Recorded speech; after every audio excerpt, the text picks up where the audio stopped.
Hello EGS user and welcome back to the system.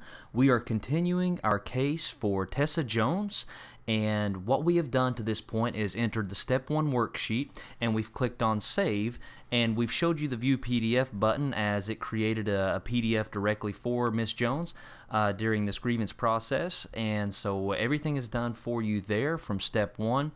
And as you have seen, we've gone through, and once we clicked on save, it opened up a whole new option of menus over here on our left navigation.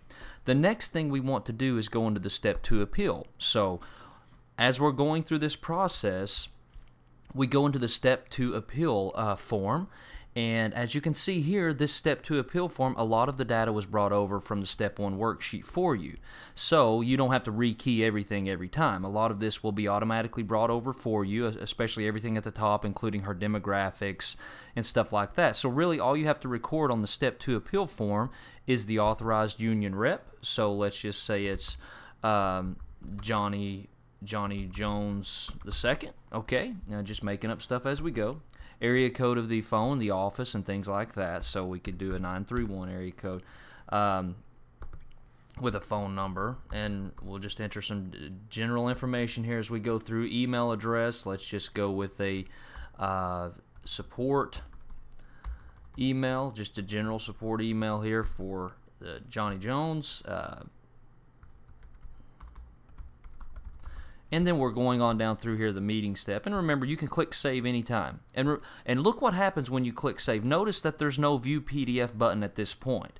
The reason there's no view PDF is because you've not technically saved this step yet, so it doesn't generate the PDF for you to view until you actually save the step. And you can save the step right here by clicking on save, and as soon as you click on save, it refreshes the screen and it now has a view PDF button. So as soon as you clicked save, it actually generated a PDF for this step 2 appeal form. And you can of course continue to click save as you add more information. So looking down through here, it brought over the meetings step from step 1 worksheet. It brought over a lot of the data to USPS step 2 designee. You can put in this information, the installation, the phone number, the USPS grievance number, and then of course you can record the information for the step 2 appeal in these boxes, detailing out what is required there. So and this is all for you to record, so you could do, you know, the information would go here that you need to record in this particular box, as well as actually the detailed statement of facts contentions of the grievance was brought over from the background information, so that would be brought over from the step 1 worksheet background information, so you don't really have to re-record the detailed statement of facts contentions because that can be quite long. The corrective action requested is brought over from the previous form as well, and then you can actually do a signature and signature on file. Essentially what you need to do to create an electronic signature is just type your name. Okay, so if you type your name in here, then you just would type your name and you would create that electronic signature based on that, and we have signatures on file that we're working on for each individual steward and everybody involved in the process. So title of authorized local union rep, you can put title there, so you can just put the title of the authorized rep signing this case, whether you're the union official, and then the date, you can select the date from the calendar feature for the step 2, and again you would click save anytime you update the system. So you always want to click save, and it refreshes the screen and generates a new PDF. So it duplicates the PDF, or it doesn't duplicate it, it replaces it, and you can always go into view PDF for the step 2 worksheet. So once we're opening the PDF, let's make sure everything looks okay. And okay, right there's your step 2 grievance appeal form. So everything is recorded just as you're used to seeing it.